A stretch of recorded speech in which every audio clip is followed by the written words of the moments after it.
नमस्कार दोस्तों, स्वागत है आपका हमारा YouTube चैनल खबरें फटाफट में।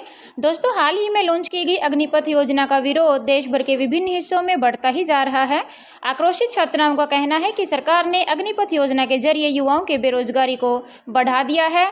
सरकार बेरोजगारी के दलदल में उन्हें धकेल रही है।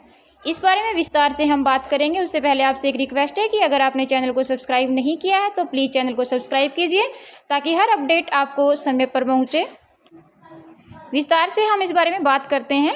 केंद्र सरकार की अग्निपथ योजना के विरोध में देश भर के विभिन्न हिस्से में लगातार दूसरे दिन भी युवाओं का विरोध प्रदर्शन जारी है। एक तरफ बिहार में प्रदर्शनकारियों ने ट्रेनों में आग लगा दी और पथराव किया, तो वहीं पर उत्तर प्रदेश के कई जिलों में आक्रोशित छात्र बड़ी संख्या में सड़कों पर उतर आए हैं। इसी बीच बुंदल शहर में सड़क पर उतरे आक्रोशित छात्रों ने कहा है कि सरकार ने अग्निपथ योजना के जरिए युवाओं के बेरोजगारी को दलदल में धकेल दिया है। उन्होंने कहा कि हम सरकार की ये तानाशाही नहीं सहेंगे। मांगे पूरी न होने की बात पर आक्रोशित छात्रों ने कहा है कि हम अपनी जान दे देंगे। समाजवादी पार्टी के अध्यक्ष अखिलेश यादव ने इन युवाओं का वीडियो ट्विटर पर शेयर करते हुए लिखा कि देश के भावी सैन्य बलों पर बल का दुरुपयोग करके भाजपा सरकार युवाओं का मनोबल गिरा रही है। भारत माता का उद्घोष झूठे दिखावे का नहीं, सच्ची देशभक्ति का प्रतीक होना चाहिए। सेना का ठेकेदारीकरण देश के सच्चे देशभक्त युवाओं के लिए विश्वासघात के समान है। फौज आउटसोर्स का विषय नहीं है। प्रदर्शन कर रहे छात्रों ने कहा कि हम सेना में जाने के लिए बहुत समय से कड़ी मेहनत करते हैं। इसे 4 साल के लिए सीमित कैसे किया जा सकता है, जिसमें ट्रेनिंग के दिन और छुट्टियां भी शामिल हों। सिर्फ 3 साल की ट्रेनिंग के बाद हम कैसे देश की सुरक्षा सुनिश्चित कर सकते हैं। सरकार को इस स्कीम को वापस लेना चाहिए।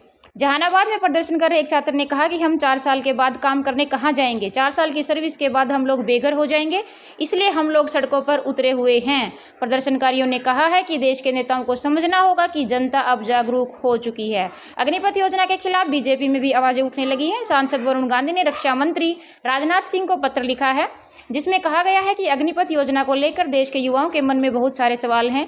युवाओं को असमंजस की स्थिति से बाहर निकालने के लिए सरकार अति शीघ्र योजना से जुड़े नीतिगत तथ्यों को सामने रखकर अपना पक्ष साफ करें, जिससे देश की युवा ऊर्जा का सकारात्मक उपयोग सही दिशा में हो सके।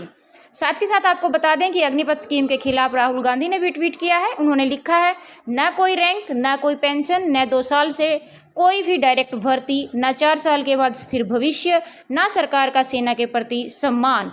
देश के बेरोजगार युवाओं की आवाज़ सुनिए, इन्हें अग्निपथ पर चलाकर इनके संयम की अग्नि परीक्षा मत लीजिए प्रधानमंत्री जी।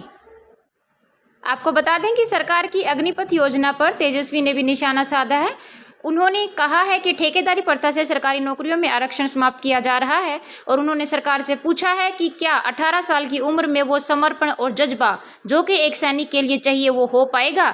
नेता प्रतिपक्ष तेजस्वी यादव ने यह आरोप लगाया कि सरकारी नौकरियों में ठेकेदारी प्रथा के तहत आरक्षण को समाप्त किया जा रहा है। इसमें संविधान की कहीं कोई बाध्यता नहीं है, इसलिए ठेके की नियुक्तियों में आरक्षण भी लागू नहीं होगा। रेलवे और लैटरल एंट्री में ऐसा ही हो रहा है। अग्निपथ योजना के तहत भाजपा और संघ अपने अनुषंगिक संगठनों के तंग विचारों एवं घृणा से लैस लोगों को सरकारी खर्चों पर ट्रेनिंग दिलाने को आतुर हैं। उन्होंने सरकार से सवाल किया है कि अगर देश के सबसे बड़े नियोक्ताओं भारतीय रेलवे व भारतीय सेना में भी नौकरियां ठेके एवं सिविल सेवा में लेटरल एंट्री के नाम पर दिए जाने लगेंगी तो देश के शिक्षित युवा क्या करेंगे। 4 साल के लिए ठेके पर सेना में नियुक्त होने वाले जवानों में अनुशासन, समर्पण, जोश, जुनून, जज्बा कैसे पैदा हो पाएगा। 18 साल की उम्र में संविदा पर नौकरी पाकर 22 वर्ष की आयु में युवा रिटायर हो जाएंगे, इससे उनकी शिक्षा भी प्रभावित होगी। तेजस्वी ने कहा है कि सेवा में 4 साल कार्यरत रहने और 22 वर्ष की उम्र में जबरन सेवानिवृत्ति के बाद क्या वे दोबारा पढ़ाई कर पाएंगे। शस्त्र चलाने का प्रशिक्षण प्राप्त कर कम अवधि की अस्थायी सेवा से सेवानिवृत्त हुई बड़ी एक आबादी 22 वर्ष की आयु में फिर से बेरोजगार हो जाएगी। क्या इससे देश में कानून व्यवस्था संबंधित समस्या उत्पन्न नहीं होगी। इस बारे में सरकार को पुनः विचार करना चाहिए। दोस्तों, आपको बता दें कि अग्निपथ के विरोध में रोहतक में एक युवक ने सुसाइड की है। उनके पिता का कहना है कि मेरे बेटे को सेना में जाने का जुनून था, आखिरी बार जब बात हुई थी तो मन नहीं भांप पाया।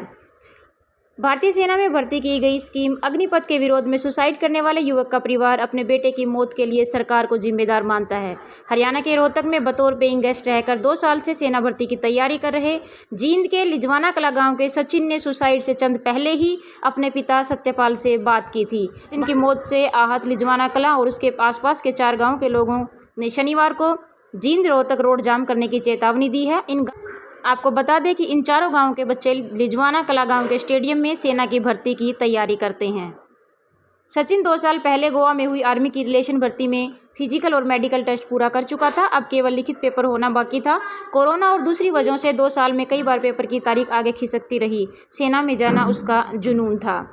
सचिन के पिता ने युवाओं को दिए संदेश में कहा है कि किसी भी तरह के हालात में युवाओं को धैर्य बनाए रखने की जरूरत है। युवाओं को चाहिए कि वह अपने परिवार के हितों को देखते हुए ऐसा कोई कदम न उठाएं जिससे उनके परिवार को भविष्य में कोई दिक्कत हो।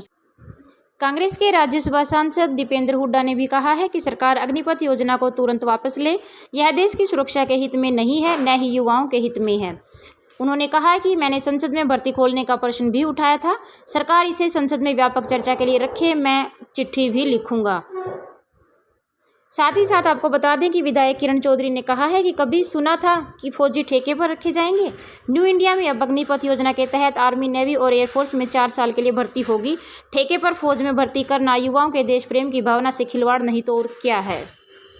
साथ ही साथ आपको बता दें कि बलराज कुंडू ने भी ट्वीट किया है। उन्होंने लिखा है कि अग्निपथ योजना युवाओं के भविष्य के साथ अन्याय है। मेरे देश के प्रधानमंत्री नरेंद्र मोदी जी और रक्षा मंत्री राजनाथ सिंह जी से मेरा अनुरोध है कि इस पर पुनः विचार किया जाए और इसे दुरुस्त किया